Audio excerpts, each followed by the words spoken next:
Masayang-masaya ang aktres na si Sunshine Cruz matapos magkaroon ng sariling kotse ang kanyang panganay na anak na si Angelina. Kamakailan ay nag-celebrate ito ng kanyang ika-22nd birthday at tila car ang regalo niya para sa sarili. Ilan ang napaisip na baka regalo ito ni Sunshine pero ayon sa video, nabanggit ni Angelina na broke na daw siya o ubos na ang pera nito. Kaya naman proud na proud si Sunshine dahil responsableng bata si Angelina. Very supportive ang ina na si Sunshine sa gusto ng kanyang mga anak na lumaking matatalino at magaganda. Wow, Angelina! Congratulations sa new baby!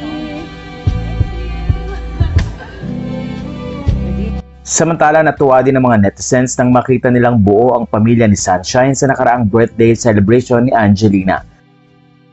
Nandoon si Cesar Montano at partner nito, pati na rin si Diego Loizaga.